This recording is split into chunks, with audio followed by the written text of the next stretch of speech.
So welcome to another video from theplayersaid.com. My name's Alexander. And I'm Grant. And welcome to our monthly debrief for June of 2023. Every time it's like we have to think. It's June, right? This is the June. Yeah, this is the debrief for June. And actually today's June 30th. Hey, so we're shooting it on the last That's pretty day. good. Pretty damn good. I don't know. We don't do that very often. And we played a game today. Yes, which was still June and not July. It was still June. Normally when we record these, we're like, it's for the month before. And we've like already played a couple games that are like for the month prior. Nope. So yeah. We're on it this month. We are. We're on it. Also, before I forget, which I have done repeatedly for the past few episodes, and I apologize for that, this episode is sponsored by our friends at Noble Knight Games. More from them later on. So anyway. By the way, speaking of Noble Knight, yes. we're planning a trip Yes. up there. I don't know when we're going to do it, though. No, but it is in the works, and I would rather do it sooner than later. The only problem is this month we're going to WBC, right? And that's I think you've forgotten about that. Yeah. Now you've said that. So it's so it might be like a end of August, September type thing? probably going to have to be an August thing. Yeah. Okay. Is my guess. But Yeah. we talked about it, and I'm like, let's make a trip up there. Let's do it. Yeah. So at some point, It's like a 6-hour drive. yeah, we'll take a big old road trip, make some car videos with blankets on our laps so we don't get cold. Over our bellies. So it was like over the midsection. And that way we can pass the time. But we'll go there, hopefully meet everyone. My understanding is they'll let us kind of tour the place, and we can show you what that's like up there. I'm sure we can play some games too. And I'm sure we'll truck a load of games up there. Yep. And probably buy more ones because I can't help we myself. can't control ourselves. Yes. So, yeah. How many games have I bought this month? Please don't ask. That's not a question that we say out loud. And my wife reminds me every day. In fact, she found my stash behind the couch the other day. Now, these are games that mostly we've been given as review copies. Sure. But she looked at them. Then she's like, why do you buy more as well? She said, here's what she said. Oh, Grant. I said, honey, I know I've got a problem. And she goes, yes, you do. And it's got to stop. So I'm like, what's that mean? And it's not like you can come and hide them at my house because I'm also swamped. Well, you don't have any room here and you're swamped. No. So games coming out our ears. we're gonna drive a trailer load up to Noble Knight Games. Maybe. And But yeah, we're going to go up there. Also in July, we're going to WBC, the World Board Gaming Championships in somewhere in southwestern Pennsylvania. Just outside of Donegal. At the Seven Springs Mountain Resort. If you've got tickets and you're already going there, we will see you there. Come and say hi. Just flag us down. And we've said it over and over again. It is well worth the 1 to 5 hour trip that you're going to have to make to come out there, play games for a couple of days. You're going to have a blast. Period. But only if it's a 1 to 5 hour trip. If it's 5.5, don't bother. Well, it's 6 for us. So I think we're nuts driving 6 hours, but so if we weren't going there for 5 4 days, or 5 5 days, or 6 days, it would be nuts. If we were going for like a weekend, we're leaving on a Tuesday morning, probably early. Yeah, I've booked all the time off. I would love to have you just come over to my house Monday night, and we can just leave really early. I'll have to consult with Kelly on that. All right, well, I know that, but then we could really get there early and add a half a day's gaming. I think that's what we did last year. No, you drove over, but you got to my house like at 7:30. It wasn't like you took forever. Maybe that was Gen Con. I slept in Maggie's bed one time. That was last year. Was that last year? Okay. I don't remember. Sorry. We've already started rambling. I apologize. This is the June debrief. Yes. So let's get to debrief. Let's debrief what we did in June. We played some games. Oh, we played a lot. We did. We played a lot of games. I think we always play a lot of games. I know. But there are some times where I'm like, maybe we play a lot. And then it turns out that we played like a good amount. Over there. What in the world? Half of these games are game. Okay, here's the first game we played. We did. Actually, not the first game we played of the month, but I don't think it was the first game. But we did play this month. Yeah, we did. Saigon 75 from Nuts Publishing. I really enjoyed this game. Yes. Fairly simple, 2-player, late Vietnam War game. So this is 1975. Imagine that. Saigon 75. It's in 1975. So it is when the NVA kind of sweep down. The Americans are pretty much gone. Oh, they've gone. They've years gone. ago. And it's the ARVN and what's left of the Republic of Vietnam trying to fend them off and make it to the very end. And it's a card-driven game. In some ways, it's more events than card-driven. But a very unique game. The production is off the chain on this one. Yeah, this is like an hour, kind of a... Yep. Maybe not quite a lunchtime game, but a lunch hour game. It plays very quickly. It's fast-paced. And look at that art. I mean, this is phenomenal. And it's a game of the ARVN forces dissolving and trying to desperately cling on to the end of the game. And the NVA trying to push, but they also might run out of resources right before the end. Yeah. Well, in our game, that we played this a couple of times, but the game we played recently, it literally came down to the last die roll. That's the last possible die roll. We played all the way to the end, and it is a desertion roll just at the end. And for the ARVN. Had I rolled a 3 or higher, I would have lost the game. Yes. But I rolled a 2, which I had 2 forces, and didn't lose anything, and ended up winning the game, holding on. So, very interesting, very unique, very cool game. Yeah, the pieces are very fascinating. They're like a coin series game with those wooden hexagonal pieces. Yeah, which the insurgent pieces. In this one, it's just a mnemonic for how many you've activated that turn. But it's kind of cool. Yeah, it looks great. It's nice to play with and feel. There's a review for that coming out at some point. I played this on my own, Cruel Necessity. This is the deluxe edition of the what? Busted! Oh no! I packed this up hurriedly today. Look at my copy with its normal back. It has been corrected. What? I don't see it. There's nothing wrong here. Cruel Necessity, Deluxe Edition from Worthington Publishing. This is a remake of the original game. What a fantastic game. This is an awesome States of Siege series game. It's really like it. I've played this version. There is a review of this on the channel from a couple years ago. And I'm going to play this, do another one. And I'm going to review it. I'm going to play the new one too, because they just gave it a facelift. It's much nicer. And this is a much longer States of Siege series game. Yes, it's much more involved. And the reason for that is there's a very cool tactical combat. Oh, I love it. Yeah. I just love it. You're drawing from a pool of forces. You line them up on these what do they call them? Positions. Yeah. And then you roll some dice and they fight, and it's just so fun. Because you never know what your strength's going to be. You never know what their strength's going to be. And I also really like, you've got all that aspect of it, but you've got like the traditional tracks of the guys coming in, but then there's also the administrative tracks of like the different religious influences. Puritanism, Catholicism. And I really like that in this game, partly because I know a bit more about the history, but also it's like it feels like you're trying to do so much in a pretty small package. So John Welch designed this one, and I've played Levy en Masse. They are both really excellent games. More involved, a lot more administrative stuff. Yeah. But anyway, I've played this a couple of times. I'm still working through it again. Really enjoyed it and can't wait to play. Very difficult. It is very difficult. Crushingly difficult. And I started the game. I lost the first 2 battles terribly. And I didn't lose, but I was like, okay, I'm done. It's very hard to come back. I'm going to set it up because I think I did some things incorrectly.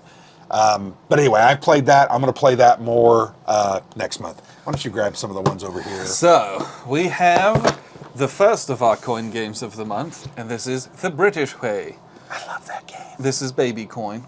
We played the Malaya one, so we've done 2 of the 4 now. Palestine and Malaya. So Palestine was quite different. It was like stripped down. It's much more just about control. You don't have the support opposition aspect of it. Malaya does have that into it, so it feels a bit more like a traditional coin in the feel of what you're doing, but it's still that 2-player aspect.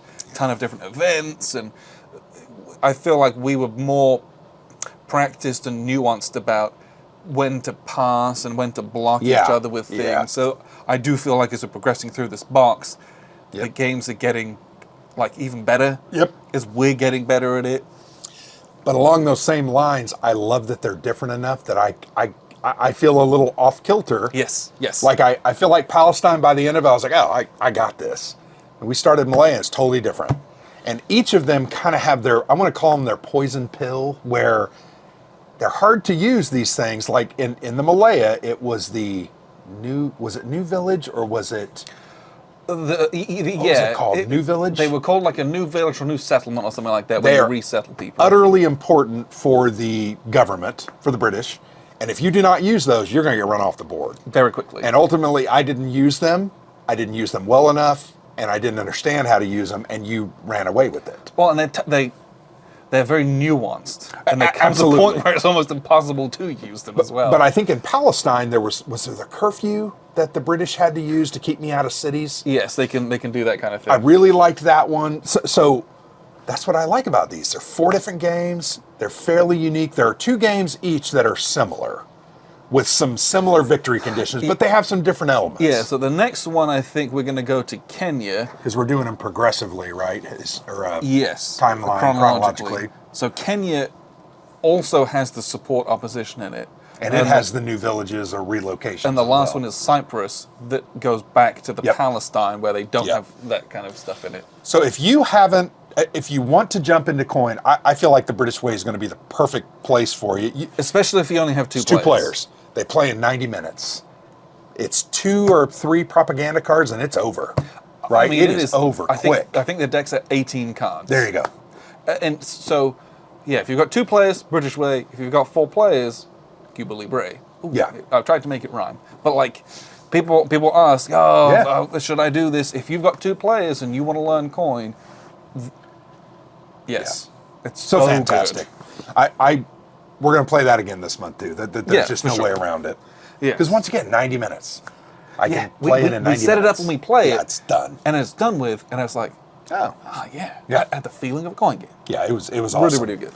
Another very cool game that we played, if you want to prop that one up really quick. So this is new off of Kickstarter. I got this like a month and a half ago. When did you back it? Probably not quite, like 10 months ago, give or take. So this is the Heroes of Normandy system, and the Kickstarter that I backed was the Battle for Cannes, the Battle for Cannes. Cannes, sorry. I want to say it like a redneck idiot. Well, Cannes, the film festival in the South. I know. It's the same. Yeah, not the same thing. But it's the Battle of Cannes, right? And this also came with it. This was the base game from the first edition called Big Red 1, right? So I wanted to get that because we wanted to experience this first. And then I also had to get this expansion. I mean, this is Bloody Omaha, so it's D-Day invasions on Omaha Beach. And then I also got the... Emphasis on the bloody, by the way. Oh my gosh, we'll talk about that in a review video. But then I got the Battle for Kant stuff, so we have 2 boxes of that. So we played this twice. Yeah, want to learn it and play the base stuff. Yep, then we advanced to this. Now we'll go back and try to get the new stuff on the table. I had a blast with this game. Yes. I think it's a very simple, tactical game, and we use the words all the time. It's just not that kind of game, right? Yes. And what we mean by that is this is not a deeply rich tactical system where you're going to have all different types of modifiers. It's pretty damn simple. Yeah, this is move, shoot, gets behind some cover. Hopefully they don't roll really high on you. Yep. Right? Like everything is based on like squares and this grid overlay. It's kind of like a miniature system without miniatures. It's exactly what it is. It's big counters, and they're really big counters, and they have different abilities and different skills and different, and there's a whole system for like buying your armies so you can do balanced skirmish games. Yep. You can do you can play through all of the campaign scenarios in this and normal missions how you would. Or you can just do it as a skirmish game. This game is like endlessly replayable. Yeah, and it also has cards that make it a game. Yes. They really make it a game because you can break rules, you can take extra turn. I mean, there's all kinds of cool stuff that happens. I had a blast with this, really glad we played it. It was very fun. We christened my new table. Yes, that's right. With this. So, my father-in-law table, that is freaking fantastic. It's 4 feet by 6 feet. Has a recessed well. We play down in the recessed well. It also can have a game on the top. Very cool. Yes. I'm very, very, but yeah, Heroes of Normandy, Very, very cool system. Very much enjoyed that. Do you have the Pacific one on the way as well? I backed it. So it's supposed to fulfill like by the end of the year. Okay. And that one is Pacific. We love Pacific What's Theater. not to like? What's not to like?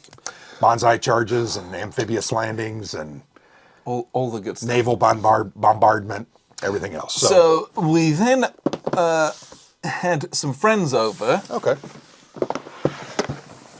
So Russ, who's a good friend of ours, he came down from West Lafayette. I remembered. And Tim, who's a friend of ours from Newcastle. Home of Steve Alford. I don't know who that is, but Yeah. I'm sure he's not a Hoosier. Hoosier royalty. He is. So I know they have a big giant shoe there. Don't they have? They have a museum. I don't know about a big giant shoe. Isn't there a giant basketball shoe at the basketball museum? Maybe there is. I felt like someone there had said is. that once, and if not, Maybe. I sound like a crazy person. Well, you are a crazy person. But So beside the point. we got 4 of us together to play Hegemony, A Euro game. a Euro game. A Euro game. An excellent Euro game that I highly recommend, and I do not mean that sarcastically, even though it might sound like it is. That's just how I sound. I'm very sorry. Yeah, it's a meaty This Euro is game. Tantalizingly good. Yeah, that's focused around the economy, right? Economics, and how the different classes work together for each of their betterment and for each of their own classes' advancement. Yeah, very cool game. So much interaction, really rich, a lot of table talk. I mean, really, really good. There's negotiation. There's voting on bills that affect you or help you. I really enjoyed it. It's a long one. 3.5 hours is what it's going to take you to play. It did not feel like Well, it was went really long, quick. though. Went really quick. And that's how I know it's good and I'm having a good time. Like you said in the review that we did, Weimar, very similar. Not similar mechanically, but that was a 6-hour game. Big game. That went really really enjoyable. quick, and it's a Euro style game. So one thing that I had forgot to mention in our review that I was thinking about this game, and part of the reason that I really liked it is because that I wasn't scared of it up front. And what I mean by that is, and it's the same thing, one of the big reasons I really like Eclipse is that this has a fixed number of turns. yes, There are 5 turns. Yep. Then the game will be over. Yep. This is not a game where you don't know when it's going to end, and it could be in 4 hours' time. Like, I can see the game progressing, and there will be a very defined end, at which point the game's over. Whereas some Euro games, it's like, holy crap, when's this going to end? Sure. And I have no idea. Yeah. Where it's like, and so that was great. I loved this game, and that was just something I'm like, I noticed that there's a few games out there that I really like that have that. And that is something that I appreciate about it. Yeah, I think that's a very good point. And to hear you say you love that game, it actually warms the cockles of my heart. And I genuinely mean that. Because I enjoyed the hell of it. I played it twice, and it's going to stay in my collection forever. Yeah. We may not play it a ton, but it's going to stay in my collection. Anytime that we've got 4 players, and if someone suggested this, Oh, yeah. I would agree. Yeah. Like, really good. And the production quality on this one is just off the chain. It's very good. Brand new company, the Hegemonic Project. Really great. I enjoyed this so much. Hegemony. Sorry, I'm an idiot. I'm a Hoosier. Just I don't know if that's right. cut me some slack. Wait. Oh, okay. Don't worry about that. We'll get to that. All right. Because We played a lot of good then games this Tim had to leave. Yep, you're right. It was his daughter's birthday, and he was being a good dad. Yeah. But me and Good job, Tim. we and Russ sat down and we whipped out People Power. People Power is a brand new coin game from GMT Games. Yep. This played very quickly as well. It did. It ended quickly. Maybe I should say that. I think it was over before we started, frankly, the way we played it. Because this is a 3-player, over very brand new quickly. coin game. Yeah, it was. Really was over About the 1980s in the Philippines. A lot of when we posted the unboxing of this and people were talking about it, a lot of people seem to remember this stuff. I was not born then, so I have no recollection of this. But that's just fascinating to me. I would have been 8 to 10, so I'm not sure I knew much about the Marcos. But I think a lot of people they're like, oh, I remember seeing that on the news. I remember my mom talking about. Which is that is so fascinating to me because that is a huge gap in my experience. Sure. Which it's just cool. Well, to you see were born people. in 1980. I was born in '88, so I totally missed this. I mean, come on. But like, Come on. this game was like really the first I've even heard about that. Honestly. I understand, yeah. So Understood. so it's really neat to see. You're offending people, all of our Filipino viewers. Sorry. Yeah. Their history is number one in my heart. I'll tell you. I didn't know about it. I'm sorry. I know about it now in a board game form. Yeah. Which I won. Yes, you did, as the government. But I had almost nothing to do with that. Well, the government in that game really starts, I think, in the catbird seat.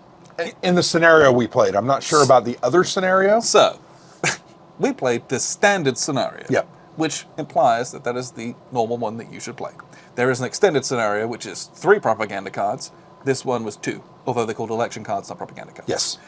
So we played through it, and like the government starts like. Well, they started with, I think, 1 point shy of victory. Yes. 18, and they need like 19. Yes. Or something like that. Yes, that's Everyone else starts. I started at 1. I think. And the other faction started at 0. Was it 0? Oh, I think it was 0. Okay. And I had to get to like 19 or 18. I think Russ said, I had to get to like 13. Yeah, and so But so this game is quite different. So it's 3 play, different dynamic, but also immediately off the bat, this is a 2v1. it is. It And- should be 2v1. The protesters and I'm trying to remember the faction names. We literally only played it was the once. opposition and the were they I want to call them FARC, but it's not, and that's I don't remember, it doesn't say it. Okay, isn't that terrible? You keep talking, I'll look. But so you immediately have to have like almost full cooperation between the 2 insurgent factions against the government just to get them away from victory conditions, and then they can start building themselves back up. Reformers. I was the reformers. NPA. The NPA. Not NVA. NPA. And so that we learned that in retrospect, because that is not what happened. Yeah. And it was like it was done with because Well, it was done with because ultimately Russ and I, with our faction, started out trying to do some of our victory conditions. yes. We took about 2, maybe 3 or 4 cards doing that. And then all of a sudden we realized you were up at about 23 or 24 victory points when you only needed 19. Yeah, well exceeding. And we put it together, it's like, wow, it's going to be really hard to get him down. Yeah, there's just the time is so short in this game. Yeah, that you got to get it's- on it. It's pure co-op 2v1. Yeah. And then you can start doing your own stuff. Yeah. And that's kind of the journey of this game. And if you don't do that, like we did, just because we were new, the government's they're just gonna like do it. Yeah. And so that's you. There's a little strategy guide on the back of the play aids. I wish we would have read that before we played. No, it's funny when I unboxed it. I was like, "Oh look, this would be good." We didn't read them. Well, Like, you know unfortunately, we were pressed for time. We were trying to get it played quickly because we had someone else coming over to play another game. But we set it up and we played it. Yep. And I enjoyed it. It's just not it's an atypical coin experience. yes, there's in my experience, in my opinion. there's more like nuance and stuff to this that you have to get. You know, we just kind of set it up blindly. Read the back Yeah. of the playbook that says if you played coin but not this, here's the new stuff. There's more to it than just the new stuff. Right. So we did not use the personality cards, nor did we use what were they called, momentum, Desperate measures. desperate measure cards. Those both are. I consider those like Hail Mary. 30 seconds left, and you're just trying to Some of change that stuff is like really like gotcha though. Oh, it is. So that's one we're going to have to play again. And there's also full card bots for each of the factions. Sure. So I want to check that out. I would too like as to just well. play 2-player with us, and we can play one of them as the bot. Yeah, see how that goes. I'd actually like to play the Reformers and the NPA against the bot government and see how it goes. That would be interesting. It for would be sure. interesting. But yeah, we played it. I enjoyed what we did because it was coin, but also it left me wanting to like, okay, we need more time with this. This needs to be explored more to see what's there. I've said this a couple of times. I don't want the coin games to just be copies of each other. No, this is definitely not. And this is not that. It is a 3-player game first, right? So there's only one other coin 3-player game. There's a couple 2 players. Most of them are multiplayer, 4-player. And this is wildly different Wildly from different, All Bridges Burning. Couldn't be more Agreed. different. So we're going to give it some more opportunity, some more chance. I did love what they had done to the initiative track. Oh, that was very nice. It was so good. Yeah, that was very good. It makes you think about your initiative very differently. Yep. Yeah, I like those tweaks to the system. I do. Yep. Like I said, I just don't want carbon copies. Nope. Take a war, carbon copy it, smash it into the box. I want some difference, and that's different. It's like the British way. It's different, right? It's got some differences. Very different. We talked about it again. So we'll give people power some more opportunity. But I had a good time playing it. I think we were all very mixed on our opinion of it afterwards. Yes, because strategically there's some things that we overlooked. Yes. And as such, I felt like I just played the events and I won. Sure. Like, Yeah.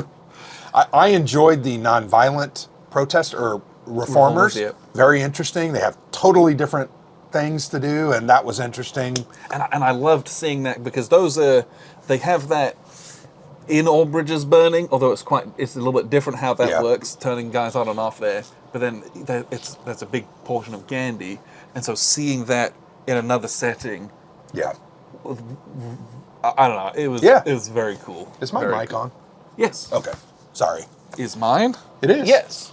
So I just didn't see my thing moving. Yeah, really enjoyed it. So we played a couple of more games, right? We played at least 2 more. Yes. Go ahead and So, watch out. Be careful. We played.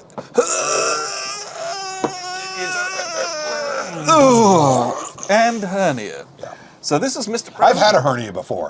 Not a laughing matter. If you get one lifted in this box, please don't.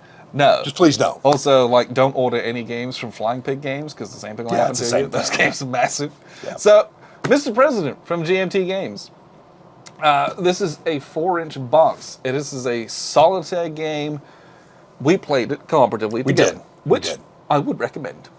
I enjoyed it significantly. It was a really enjoyable experience to play together. Yep. But also, it made learning and digesting That the much rules simpler. that much easier with someone to And do it now with. you can play it a couple of times. I can take it, play it, and I'll be comfortable, more comfortable. Yes. I would have struggled with this for hours because I'm a dummy. I would have struggled with this for hours. It is There's a a lot. big There's a game. lot.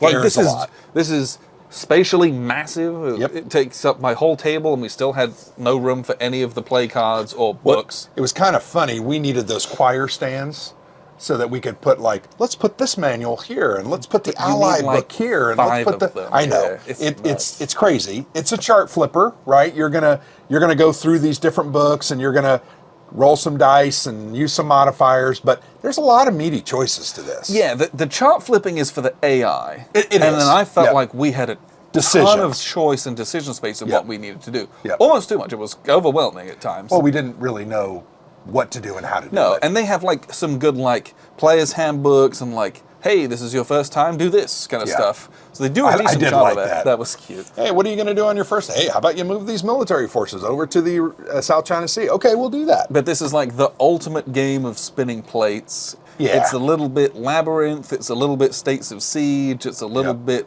The Hunters.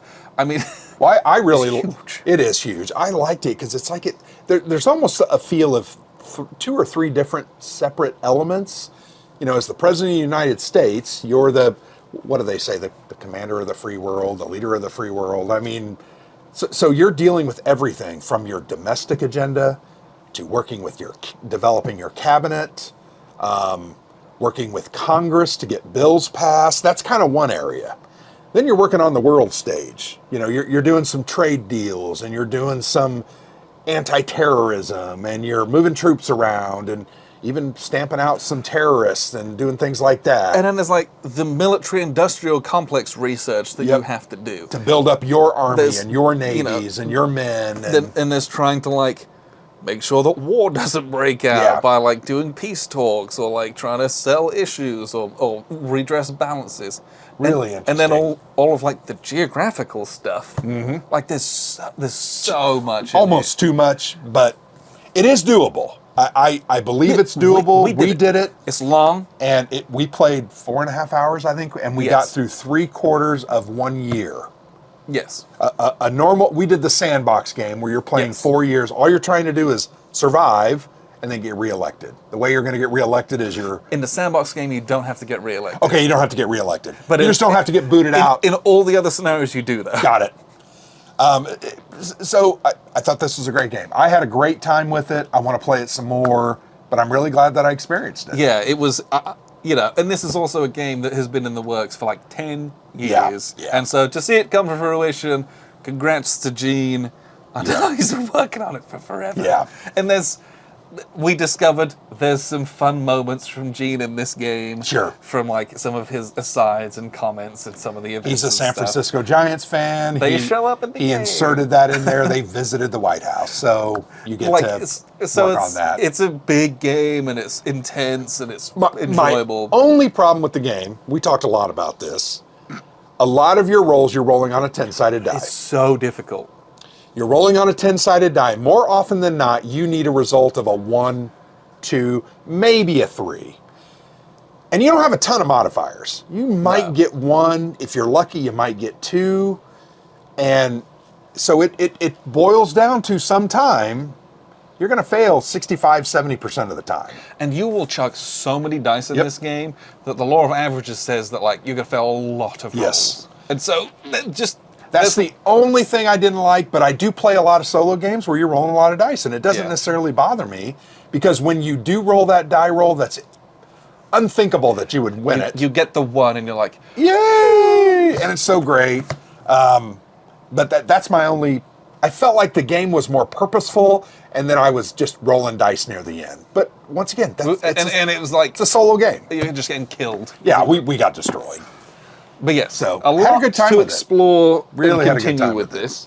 I think the final game we played together this month. I think you played a couple of other games. We just played this tonight. 2040, an American Insurgency. Yes, right? Okay. From Compass Games. From Compass Games. This was off a Kickstarter a couple of months ago. Edward Castronova is a first-time designer. He's a professor. The game tackles the concept of a second American Civil War in the near future, 2040. But it's an insurgency rather than a civil war. No, you're right. It's an insurgency. Like it's asymmetric forces. Sure. There's a federal side and then an insurgent and you're rebel focused. Side.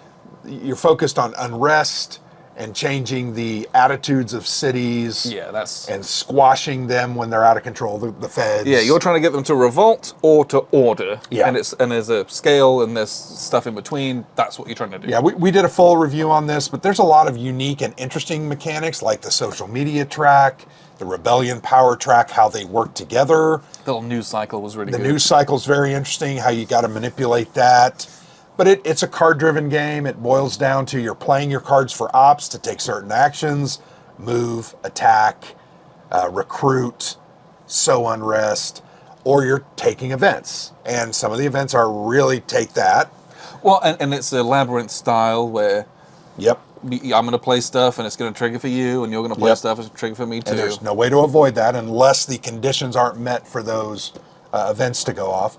I enjoyed this. I'm not sure I would recommend it to most people, but I did enjoy it and had some good experience with it. It's the classic wait for the second edition. Oh my gosh, the rules were so bad.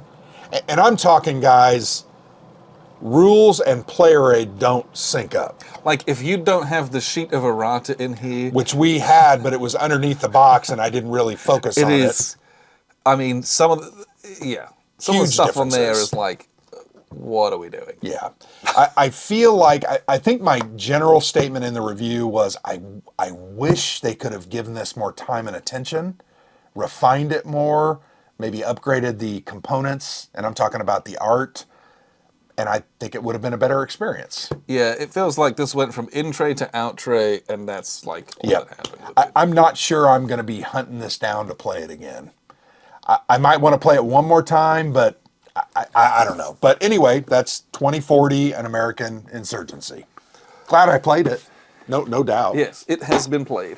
So I think the only... Oh, no, we got a couple things. Yeah. So, Andy and Abyss, I've been playing more of this on Rally the Troops, which is a free digital platform where you can play this. I have played 15 games? I have played a total 25 of 24 games Okay, of this on that platform. In what, a month? 2 months. 2 months. Okay, 2 months. 2 months. So I think I played like 10 of these in June, and I have 6 on the spin right now. So more of this to be played. I just love it. It's incredible. It's amazing. I love Coin. It's just the bomb. And I think the last thing that we played is good old fashioned. You're probably sick of it. Yeah, you're sick of hearing about it. Frosthaven. If you don't like Frosthaven, sorry, that's your loss. Well, we're playing it on Monday night with our father-in-law. So yeah, I will say this: I have unlocked a new character. I retired my Blink Blade. Yes. Which was kind of a run-around guy, attack, and then run away. So kind of interesting. I've now unlocked the Trapper, who is throwing out all kinds of traps, both damage traps for the monsters to walk into, or me to push or pull into, but also beneficial traps like healing traps or blessed traps. And it's fun. And you unlocked the Crashing Tide, who's a lurker. So I went from Big crab man. I went from being the Harrow swarm of bees. So I'm just playing all the baddies in this game so far, and it's one of the joys of the game is you've leveled a guy and grown, and then you get a new guy and you do it all over again, and they couldn't be more different. Yep. And it's extremely different. So yeah. But we're probably upwards of 30 scenarios now. We have played. So we just. We've completed the first year, and I think we did one more, and I believe that is 21 scenarios. Okay. And there's 100. Well, in the campaign is 4 years, so we're going to play 3 more years. Yeah. So probably another 60 scenarios. Yeah. Okay. I love it. I mean, and we'll probably retire 2 or 3 more guys. So you get to hear about this for another 2 years. Yeah, we're playing on Monday evening with our father-in-law. Yes. The night before 4th of July. I believe that is everything that we played in the month, which was a lot. I had a good time. Me too. So, let us look at what we're going to play. Yeah, July is going to be a bumper month again. A big part of that is we're on a WBC. Yep. So, what are we going to play? We are going to play Fire in the Lake. We've already got a game set up. We have a game set up with Tim. So this is going to get played at WBC. Oh, no. Please don't make me play Fire in the Lake. Whatever you do. At least once. Yeah. Maybe twice. I mean. Who knows? If you ask, I'll play. One of my favorite games of all time. I'll play it at any time. I got destroyed as the Arvin the last time we played. So who knows? I might do the NVA this time or the US or who knows. So, doesn't matter. I think we're also taking Maori, Warriors of the Long White Cloud from Compass Games. And we're taking it because it's a 4-player game, kind of a light war game. And that's a theme, we go to cons to play games with lots and lots of people. Yep. So this is a game that will sit a couple extra people. We will play this and let you know how it is. This is one that people have been asking about, and for a time it was like, is it available or not? Because they had I saw a copy of this at last WBC. Yeah, I did too. But it wasn't for general sale, and then it finally came out. So I will say this, Kevin McPartland did this game, so he did Conquest of Paradise. Which is a great game. What, about 7, 8 years ago, something like that. I think there's a little bit of controversy surrounding this game. Yes. I'm not sure they got significant input from the Maori people on the design, and I think it has created a little bit of buzz. So we're going to cover it. We're going to look at it. We're going to play it. We're going to play it. Is it it a good game or not? And let you know if it's interesting or not. I'm not smart enough to know the other stuff. I am not either. So I think it looks pretty interesting, frankly. I hope that it is. And the art is very, very nice. We're also taking Border Reavers. Brand spanking new. Just from GMT. Just off of the hot presses from GMT. What's Border Reavers? I don't know. Maybe you don't know. You know. Ed Beach. Oh, it's Ed Beach. But yeah, this is designed by Ed Beach. Does it play 6 people? It plays up to 6 people. I mean... And it tells the story of the Scottish border ravers and their struggles to establish themselves in like the 1500s. So it's a Euro-style game with some meeples. You're going to have horses in there. You're going to have sheep. Yeah, there's little like tokens with animals on them. And you're going to roll some dice, and you're going to do some combats, and there's some area control and some events and some different things. It looks fun. It really does look fun. So I'm glad we got a copy. I want to play it at Oh, WBC with 4 other people. I want max people, because Yep. that's how these games shine. Yep. How long does it play? 2 to 4 hours. Okay, so it'll be a big one. Yeah.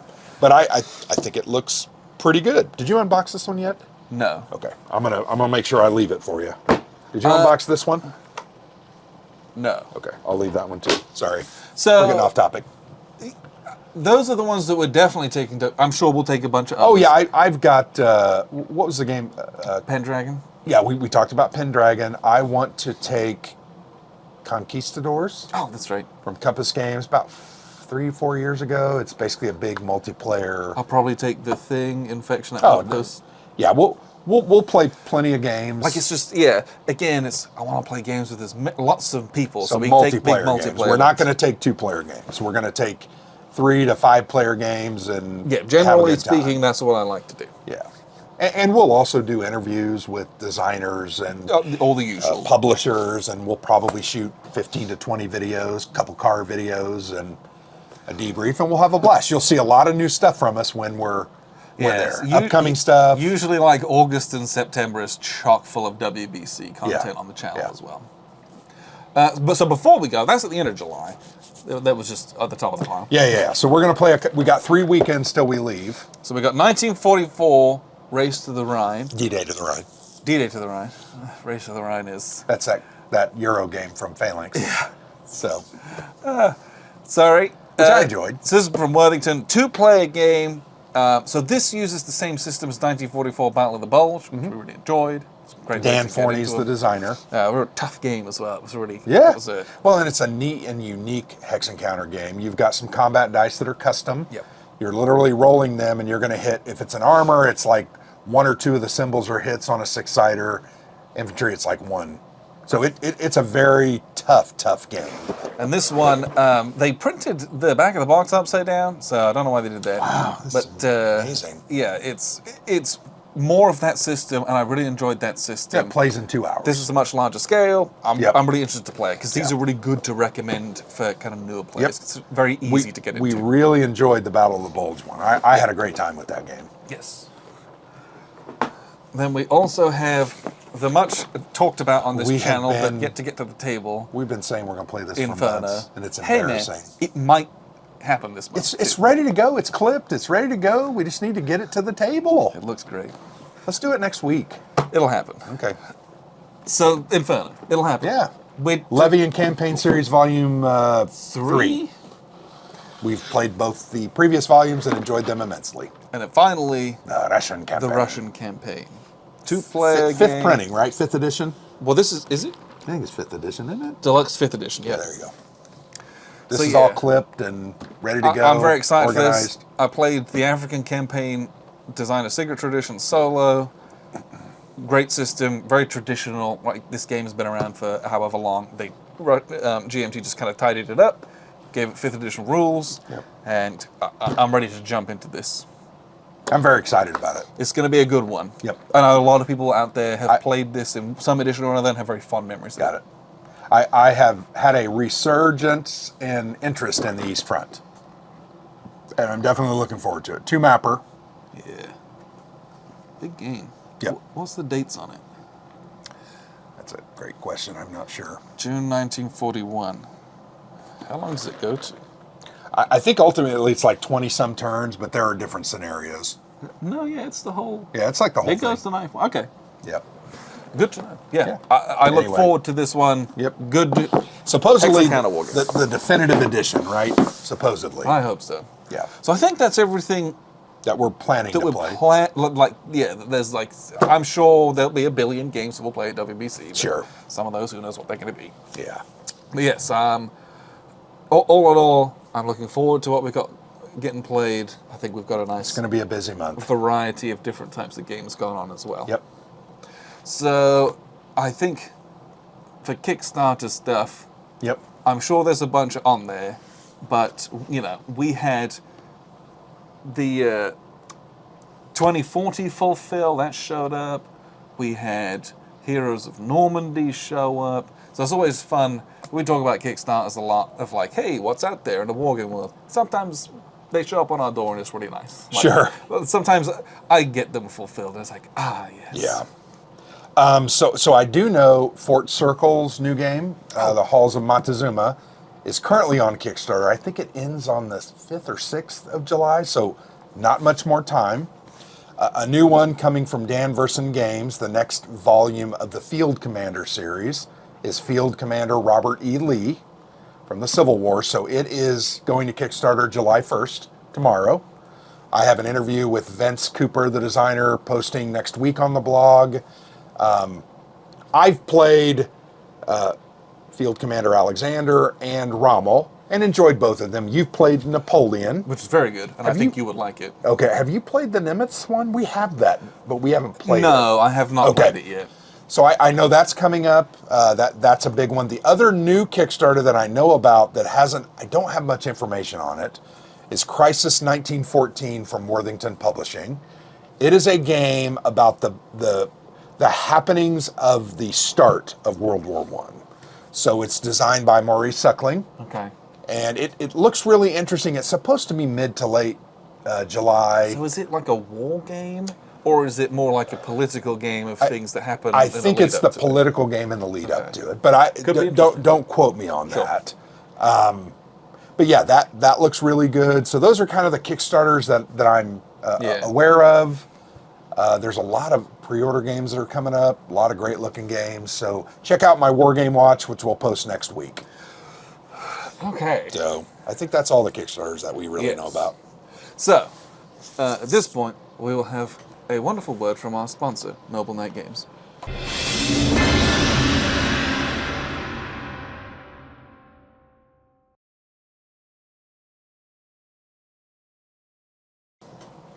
Oh! Thank you, Noble Knight, for sponsoring us through that drinks break. We need to stay hydrated. Yes. We've been doing this for like 30 minutes and it's a still lot got of this, 30 to 40 and minutes. not a lot of this. Yeah. So, Noble Knight are a sponsor of ours. We're very grateful for them supporting our channel. I'm grateful for them supporting the wargaming hobby. We love what they do. Yeah. I sell a lot of my games to them. Sure. And I buy a lot of their games. So check them out, but appreciate their support once again. And we've got our hands on some really good games from them. Games that we were having a little tough time finding. And they always get here within 3, 4, 5 days and do a really good job. So yes, thank you very much for that. So on to the main topic of today's video. Our topics are typically suggested by our patrons. I make a post once a month, and our $5 and above level patrons can choose topics, and we'll select one from them. And if you want to support the channel directly, feel free to sign up, and that's also a way that you can contribute as well. With that being said, though, this month we're not choosing I know. one of their topics. Sorry. I feel bad. And let me give us a quick explanation, because there were 4 or 5 that were suggested that I thought were good ones. Yes. But as is typical of us, we waited to the last freaking minute. So we didn't have time to fully discuss it, vet out the ideas, discuss what games we might find to highlight those points. Because I don't think we started talking about this until No, this snuck up Thursday, on me. I've been Thursday slammed at afternoon. work, and it was like, whoa. And it's like, we got to pick one that we're comfortable with, that we know games in the genre or in the...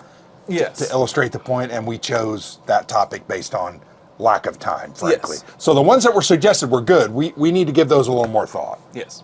So today's topic is card-driven games. CDGs. And part of that is also, this is a video that we've been talking about for a long time. Of like, hey, we need to do a video about CDGs. We have played an unconscionable amount of them. Dozens of them. We have played, I think we've now played all the quintessential CDGs, with the exception of For the People. Yes. We still have it, but we haven't played it. That is the exception. This game has been on my... I almost bought another copy of it. Well, I have a P500 copy of the 3rd printing.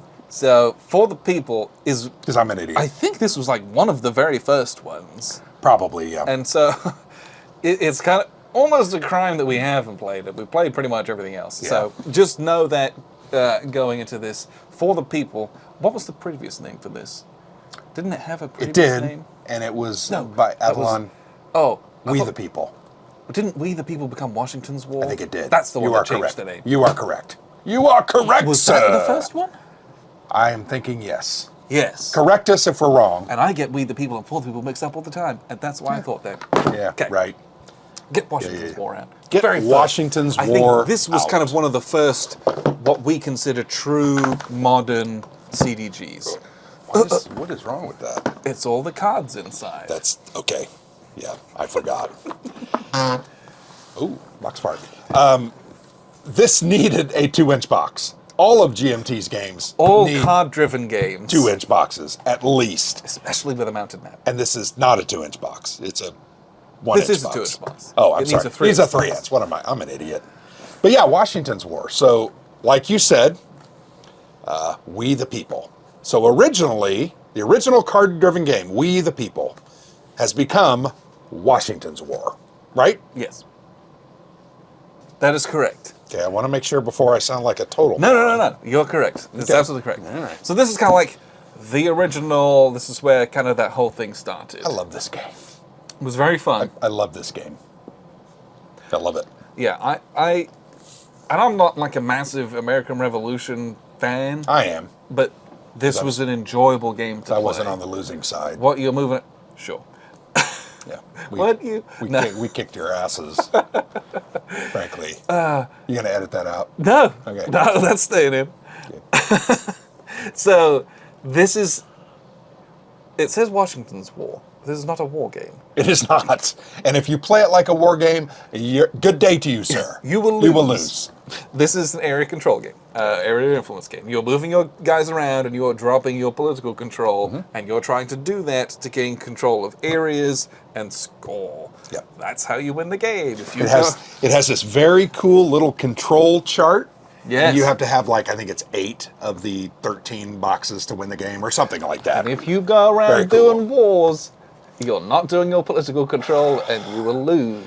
You have to have a couple of battles, yeah. right? You need to do some, but... If you have some battles and you win that battle, you're going to get some extra influence to put to place. But if you run around, particularly as the Patriots, thinking you're going to win by force of arms, you're insane. Very difficult. Yeah. It's not that type of game. This is a battle for the control of the hearts and minds of the people. And that's the way you got to go about it. It's a card-driven game. One of the first card-driven games, the first card-driven game. Yes. Right. So, when we talk about a card-driven game, what does that mean? Yeah, what does it mean? So this game lays it out in its kind of first iteration. So there's a massive frickin' deck of cards. There's like 75 cards here, right? And you Cards. are a bigger stack of cards, and you're going to get dealt a hand of cards. And that hand of cards is how you're going to fuel what you do in the game. This particular one has blue cards, which are like For the Patriots. associated with the Patriots. Red ones associated for the British. Yep. Do they have? I presume they have neutral ones. I don't know if they do. That's a good question. there's yeah, not very many, but there's some in there. I think there's a couple. And so the cards you're either going to spend for like operations, and so you would then. You have like a menu, and it's just a number on the card is the only thing you care So this card has 3 ops. So I'm going to play that for the ops. Yep. And I'm going to spend those ops to do this, this, and this from a menu of things that I can do, and that's going to power what happens on the board. And really, it's even more basic than that. It's not even necessarily a menu. It's literally activate generals. Yeah, and the generals have to match all. Yep. Or you're going to take political actions. You're going to place these little political markers. The game is very simplified. Is it just those two things? That's basically all that you can Yeah. do. Or bring some reinforcements into the game. But that's it. It's not like some of the other games where you have 5 different choices. Very basic. But I think you have, it's ops or events in this one still. It is, yes. You still have events that you can take. Yeah, you're going to play ops me- for a value and activate a general of that level or lower and do other things. Or you can take an event on some of these cards. Like here. So this is like Thomas Paine's Common Sense pamphlet. So this is an event that would come out and you would play. And So and it instead would of doing change some ops, things. you're going to play that event, and it's going to do some game-breaking rules with instructions, and you just follow those instructions, right? Yeah. So that is a theme that is going to come up along all of these games, is generally speaking, your cards fuel what happens on the board, and there is typically decisions to be made on the cards. Yep. That was always the case, but it's typically the case. Yep. So this is also one of those games where it is a singular large deck that we both draw from. Yep. Some games will kind of change from that. I think most of the early ones, it was a combined deck. Yes. I think later on it started to be more, some games have their own unique decks. Briefly, I will talk about Unhappy King Charles because this is a clone of Washington's War.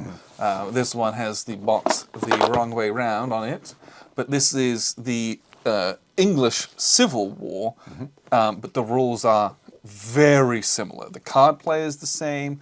The way that you're moving and trying to drop your political influence within regions to score those regions, all of that stuff is very similar. There's some extra nuance with local notables and kind of like the way that your leaders like go home and come back, and there's a little matrix for that, which is really neat. But the core rules of this are very similar. I mean, and the designer doesn't hide it. He says he loved Washington's War so much he wanted to make it English Civil War. This is very difficult to get a hold of, but Phalanx has a new version of this on GameFound, I believe. No, it's not on GameFound. It's just on their pre-order Oh, page. so it's on their pre-order. Yep. So if you wanted to get a copy of this, there is a new edition from Phalanx, and it looks great. It looks really good. So, Phalanx does a good job when they redo these games. Yes. So that's one I'm definitely interested in. But yeah, this was this is very similar to, might be a little step up. Just because they added some extra bits and pieces, and the rulebook wasn't my favorite because it's kind of old. But I think that because these new printings have a revised rulebook and they're much nicer. Yep.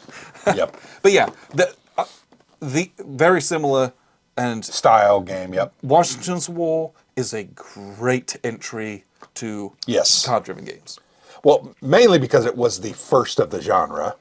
Right, it came from We the People. Yes, well, and that's just it. It came from a different game, so it's revised. It's gone through a number of editions, so it is very clean. Yeah, it's easy to learn, and it's not burdened with a lot of other extra complexity that some of these other games have added. Sure. So yeah, this could be a very good place to start. With yeah, CDGs. I would agree with that. So those are two examples of kind of the early style. I think For the People is probably in that category as well. Having not played it. We have not played it. But the other thing I have found in a lot of these card-driven games, not every single one of them, but the games are point-to-point movement. That's a lot of them are, yes. Big part of what you're doing. You're going to spend your ops to activate armies and move boxes over terrain, so sometimes it might cost 2 activation points to move that and 1 for the next one. And part of me thinks that CDGs are often point-to-point or area move so that the rules are a bit more streamlined. Probably, yeah. Because I think about something like Empire of the Sun, where you have all of the CDG mechanics, and you have a massive tactical game. Yeah. So I think that might be part of that as well. It was kind of the way the genre or the mechanic formed and developed. My understanding is that For the People is a bit more of a step up because I think the combat's a bit crunchier. There's a bit more numbers going on in there. We need to play it. A bit more of a war game. Okay. But yeah, we will play this at some point, that's for sure. Yeah. So those are examples of a couple of the classic ones. I did, before we go on, I want to talk about how the cards work a little bit more. We already kind of mentioned that. Sure. But the concept, a lot of the games that we love in the card-driven game mechanic, and I'm talking games like Labyrinth. Yeah, so let's get out Labyrinth and Twilight Struggle. Yeah, where did you put Twilight Struggle? It's right here. Okay. Yeah.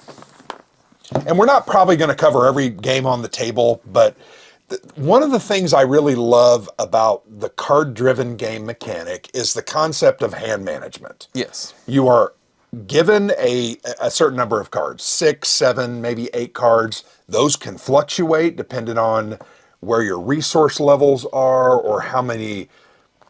all sorts of things. Certain conditions might limit or add to. But you're going to be drawn a hand of cards. You're going to draw a hand of cards. And then you're going to look at that hand of cards. First off, I believe you've got to understand what's in your hand, right? Your events versus your opponent's events. Does this game trigger opponent events when you play it for ops? Because you can't take the event of a card that's not aligned with you. Labyrinth, you can't do that, nor can you in Twilight Struggle. Yes. So if I have your card, a Russian card, and I'm the Americans, I have to use it for ops. That's all I can use it for. Or I can throw it away in the space race. So this is where these two games have quite a big divergence from something like Washington's War. Washington's War, if I'm the British and I have a bunch of Patriot cards, those cards are just numbers to me. Yeah. That's all they are. Whereas in this game and in Labyrinth, if I'm the USA and I have the Russian cards, it's not just a number. Yeah. I have to play it for the number, but that event that's for the opposing side will go off when I play it. Yeah. So if it can go off. Sure, but yeah. I feel like in this one they almost always can. Yeah, but there are ways around some of them. Timing and that kind of thing.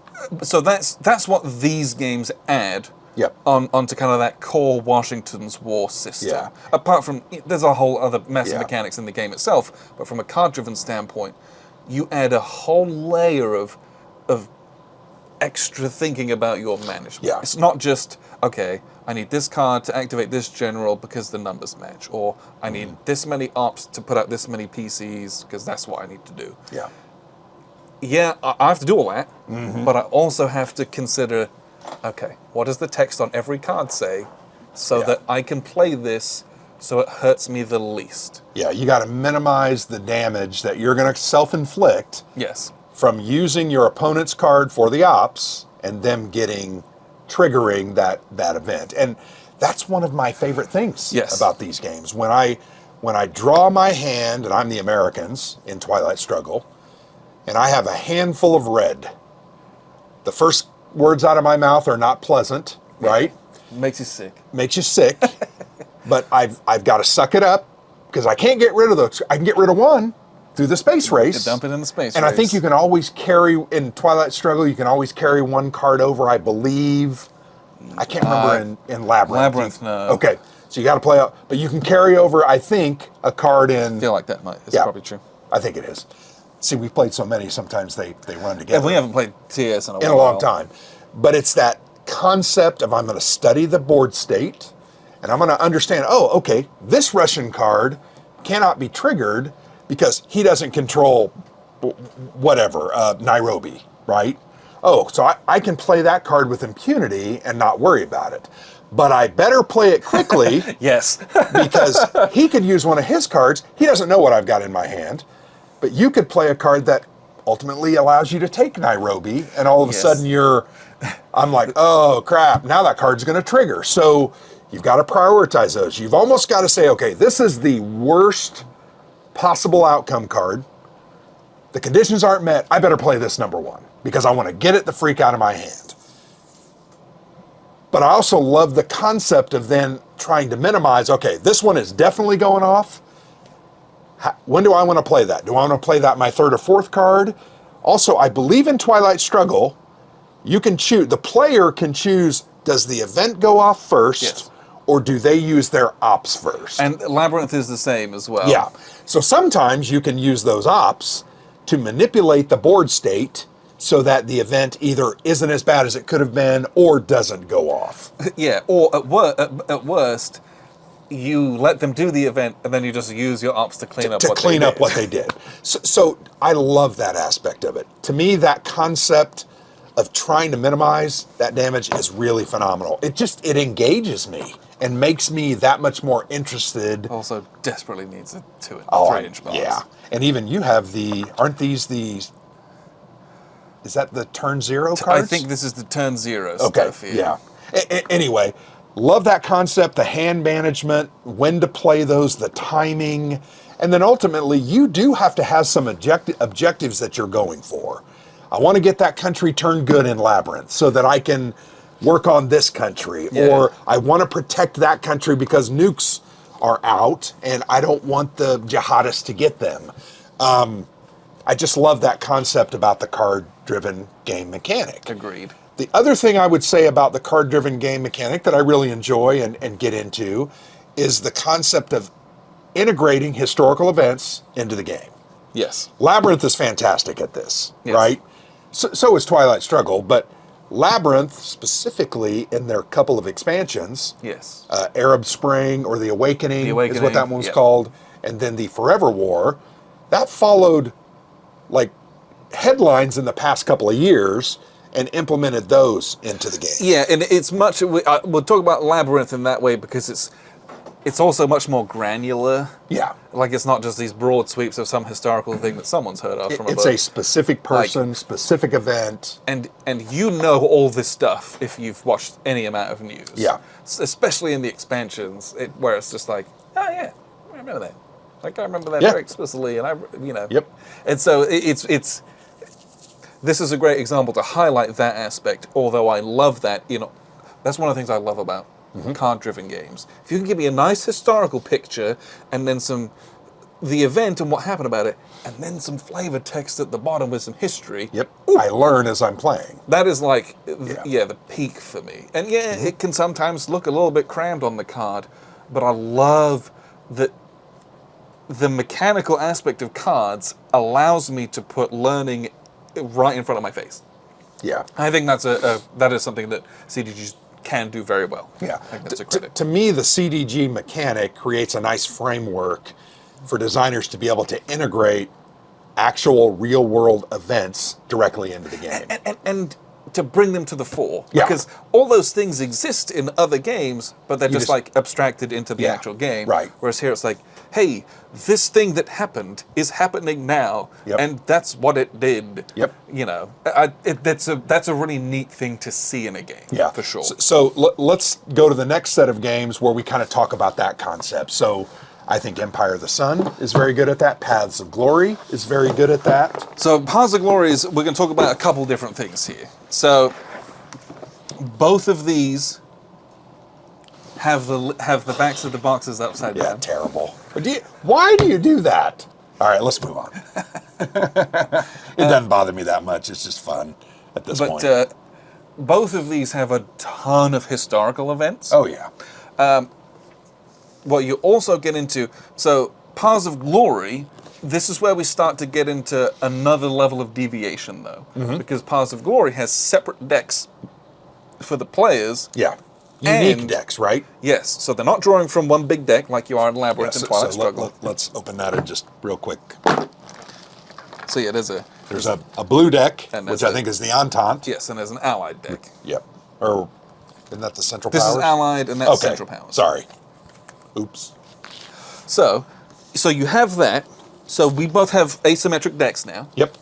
And then you also, kind of like how you have in Twilight Struggle, you have a different periods. You have an early war, mid-war, and late war as well.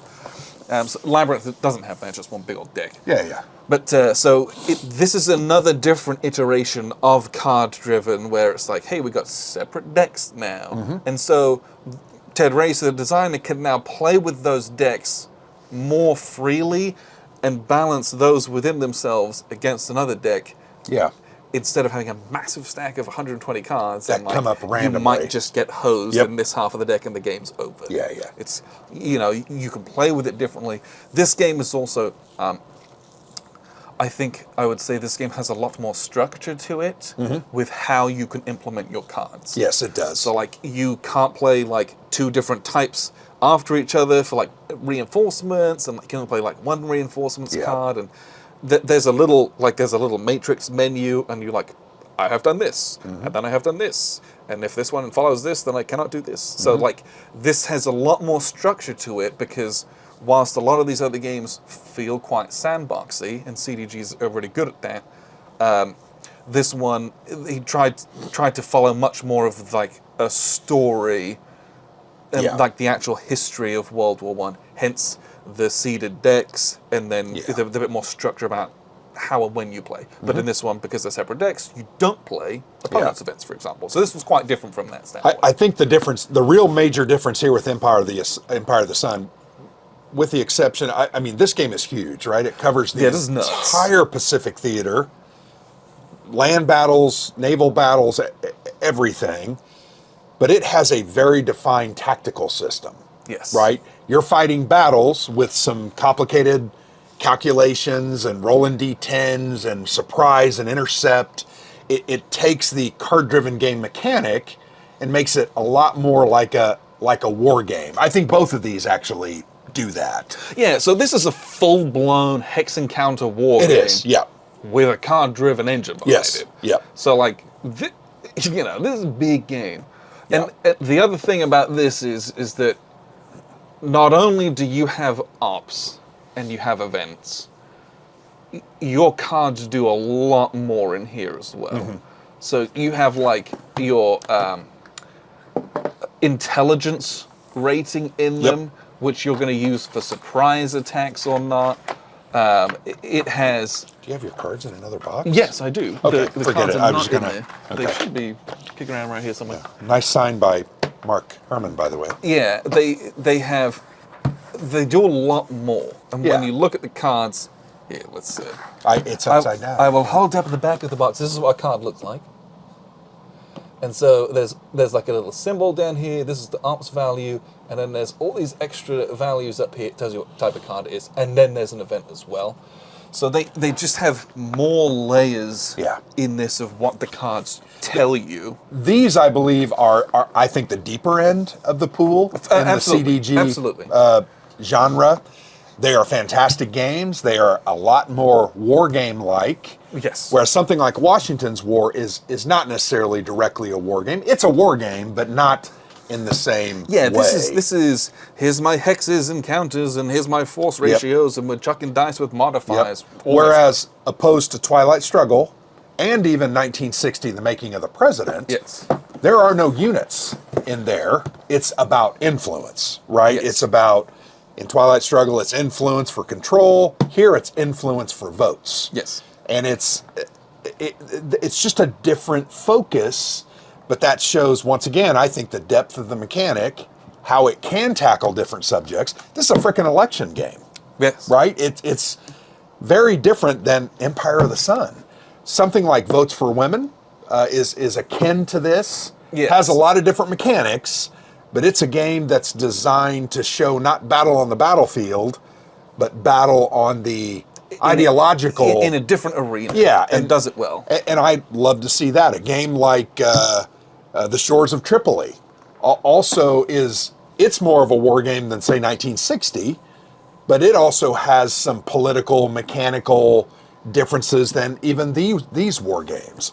So I think it's fascinating how all of these different games fit in the same engine. They use those cards to create a very interesting, very interactive, but different experience across all of these volumes. So one other I wanted to talk about, really, and then we can get to a couple of more. I didn't bring my Here I Stand. I'm sorry. This is Virgin Queen. Virgin Queen and Here I Stand. Imagine it's right there. It's one of our favorite games of all time. Let me get Europa Universalis. It's the same. It is not. I'm going to... some people say that, but we disagree. That video is scheduled for a few weeks. Well, can I hide when we... Yeah, not really looking forward to that one. But these two games are significantly different. One, they're multiplayer games. Yes. Right? So Virgin Queen can play up to 5 players? Get this bad boy out as well. Sort of Rome, I feel like this feels... Yeah, I think you're right. Different again, but... Yeah, but these are multiplayer games, not 2-player games, where you're even more asymmetric among each individual faction, with completely different and unique victory conditions, completely different and unique menu of actions. You know, in Virgin Queen, I'm going to use Here I Stand. And Here I Stand, you've got the non-combat factions, right? I'm going to say the Catholics and the Protestants and the papacy. The papacy. They're not really about. They can fight, but they're doing a lot of this religious other things. Conversion. Whereas the Ottomans, the English, French, the French. I mean, they're more about combat, winning on the battlefield. But they have some unique things. French build the chateaus, and I'm trying to think. England's trying to get married. Yeah, they're trying an heir, a living heir. They're trying to get Henry VIII married. And So these games, I think, go into another level of card-driven games where it's more of an epic. Yes. More of a once again, this is a 2-player, fight it out for 2.5 hours, and there's going to be a victor. These, man, are 8, 10 Virgin hour. Queen, Here I Stand, those are all dayers. And so is this. I mean, this is a 5-6 hour game. Yeah, this is an 8-10 hour game. Right. But these are epic games, right? I agree. Covering multiple factions, multiple different players, all in the same wars or set of wars, but it's just a totally different focus. What Virgin Queen and Here I Stand do, that's their kind of take on the card-driven element, is that your cards are also a currency. Yes. So this is one where you can literally give your cards to your allies when you do that. Card advantage in these games is significantly important. And especially in Here I Stand, when you're, like the Habsburgs, and you have a lot of cards, you can then start to buy alliances with those. You can beg people to help you by giving them a card. Or let's make an alliance. Let's stop a war, and here's a few cards, and go and fight the English. Yeah. And so now the French player's like, okay. Yeah. Because so the exchanging of cards between players as a resource is a whole other cool thing that this introduces that are really awesome. We've only played Virgin Queen once. Yes. And we loved it. Yes. Absolutely loved it. Here I Stand, I think we've played at least 4 times. I've played it a couple of times online but I think 4 times we've played it face-to-face with people. Probably. And I love it because every faction is so different. We all use the same card-driven mechanic. There's events and there's ops that can be used, but those cards become a currency, a swap. I'm going to bribe you to not attack me this turn because I want to take care of the French. So Papal Bull, please go somewhere else and fight with your massive armies, or go stop the Ottomans in the south or whatever. And then how many cards you get is based on how well in the game you're doing. So the better you're doing, the more cards you get, the more cards you have to fuel to get better as well. And certain factions are set up to be able to do a little better so they can get more cards and use those as the currency. Yeah. The Habsburgs is a perfect example in Here I Stand. It's not uncommon for the Habsburgs to get 8 cards, 9 cards if they're really doing well. If you're tapping the New Worlds. If you have colonies and you roll well, you're going to get 2 or 3 extra cards plus the 6 or 7 you're getting. You can afford to give 2 or 3 cards away. Or the other thing I love to do is I love to dink around with the Ottoman player, right? You kind of prepare, don't necessarily do any proactive things until he's shot his wad. Yeah, because he's only got 5 or 6 cards. Let him play through his cards and then put the big guns on him, where you're going to be bringing an attack followed by another attack, followed by a massive event that weakens him, and your final attack. I love doing that. But that card advantage allows you to do that, right? And you've got to build that. Not every faction has that. Oh, and I'm doing all that, but do I have enough to fend off what's going on in my other flank?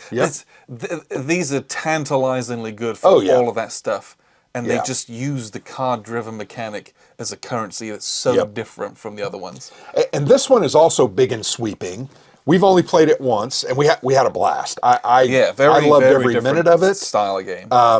I saw things in that game that I never thought would happen. I saw things in that game that shocked the hell out of me. But each player's different, right? Each player has a different... Now, I would say these kind of games, it's best to play with experienced guys. Or gals, right? Sure. Playing this game, I know we had at least one gentleman that I'm not sure he had played that many card-driven games. Yes. And it showed, right?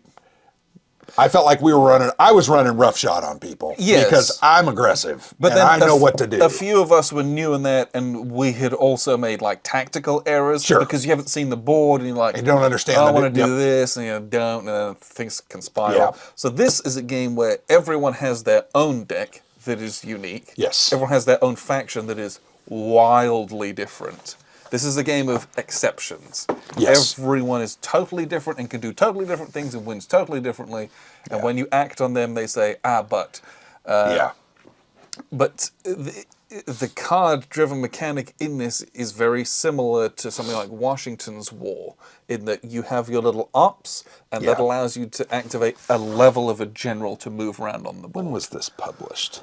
Was it 15?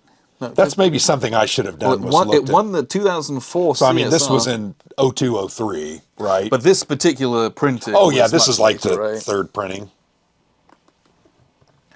Second printing. 2010.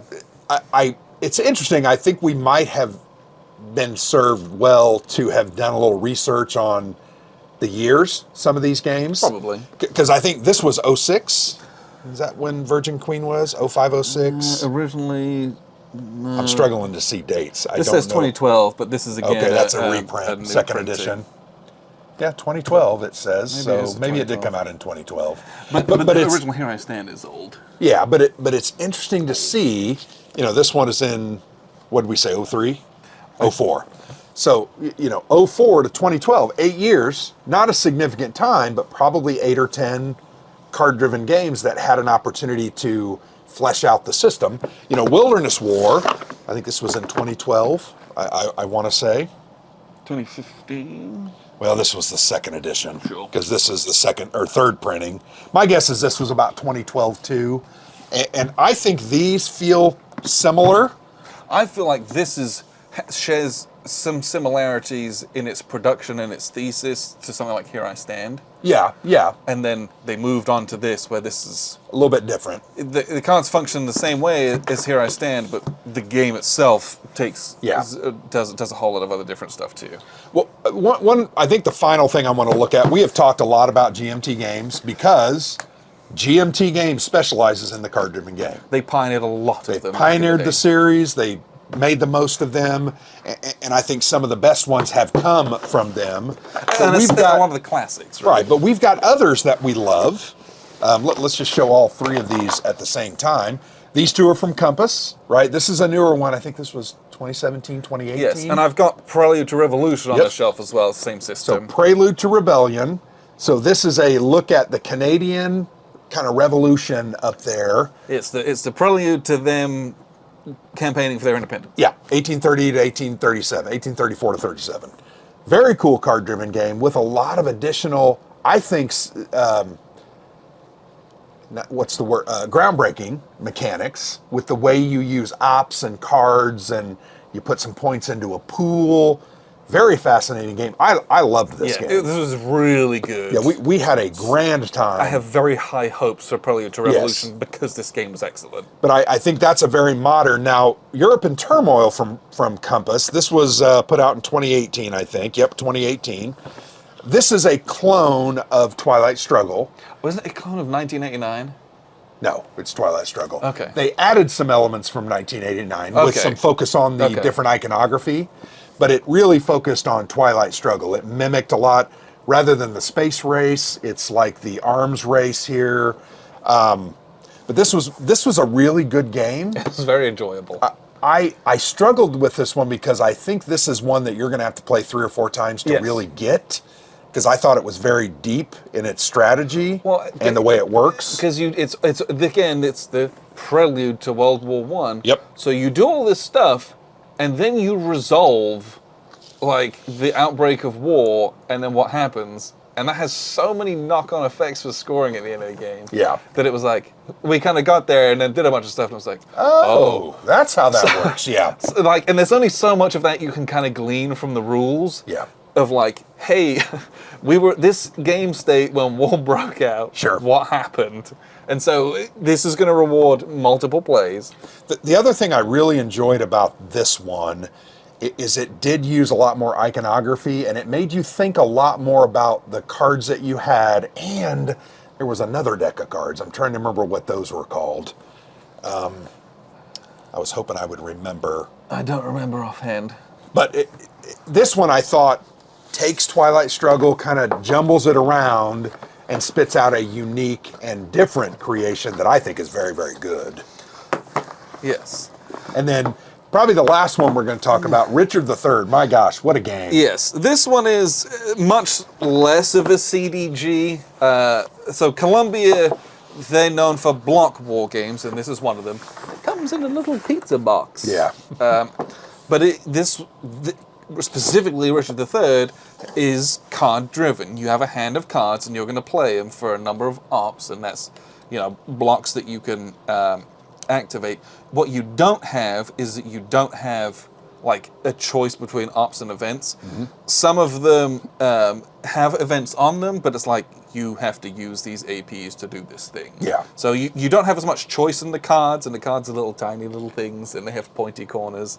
But you do have all the different colors on them, which indicate who and what can be activated coincide with them with as units well. on the board that you can activate. So this one, it's quite a big departure from kind of that GMT style. But it's still a card-driven game. Yeah, like this powers what you're doing on the board, and you have your hand of cards. You're more worried about the values on them, rather than like a fun game. deciding, you don't decide between ops and events in this one. But yeah, it's just an example of a great implementation of using cards and your hand of cards to power what's going on the board. This is very different in style from any of the other ones. Yeah. And plays very, very quickly.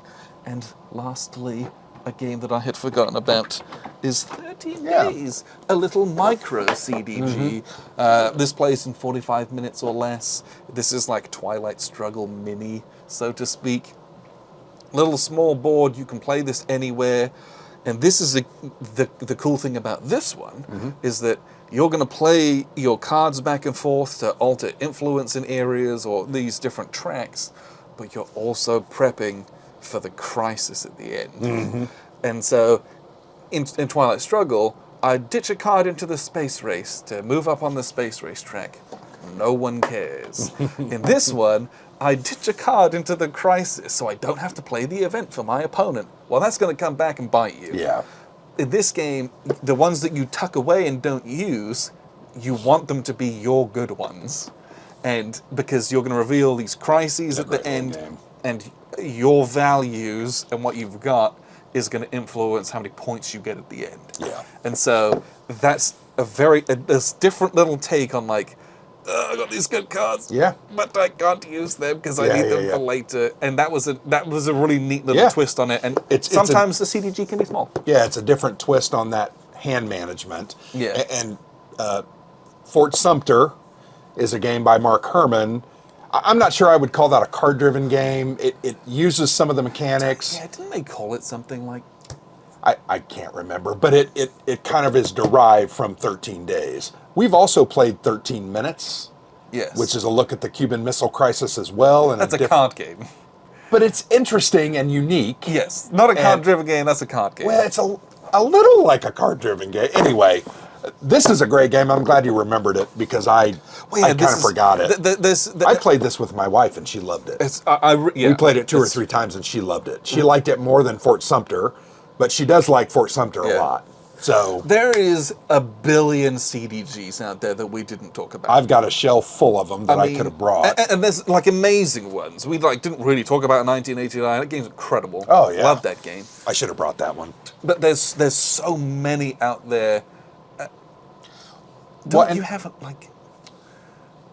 like a big Compass Games one that's like a big war game that's CDG? Maybe not. A big Compass. I felt like I have a Hannibal and Hamilcar. Yeah. That's a card-driven game.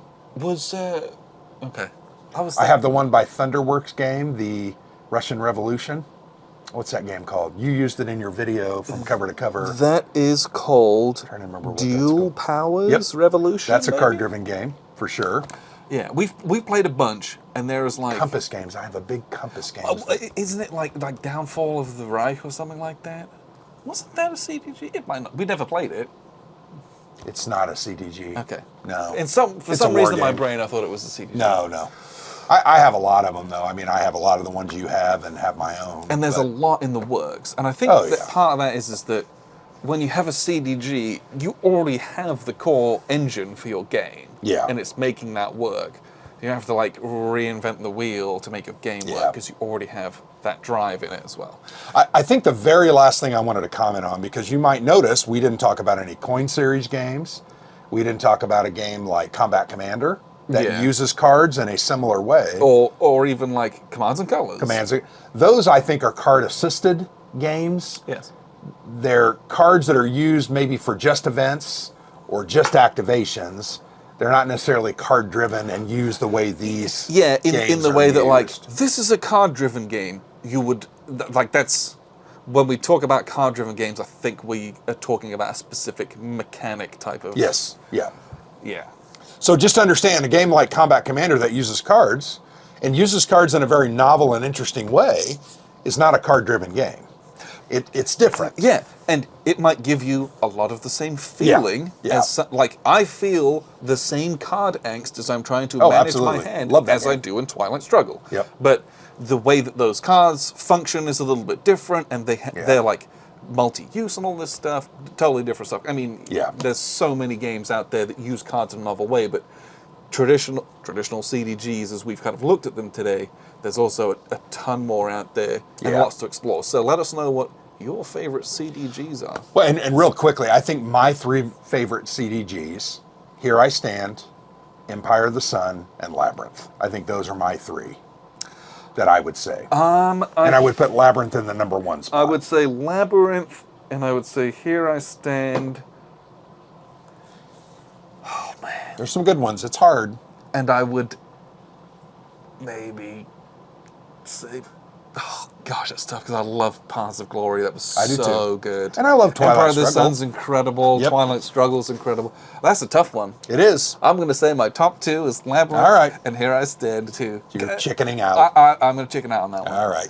But yes, let us know what your favorite CDGs are, or ones that we had missed, and probably will be like, don't know Well, how this we missed video that. could have been 5 hours. It's true. It could have So- been. So appreciate you very much for tuning in. I've been Alexander from theplayersaid.com. And I'm Grant.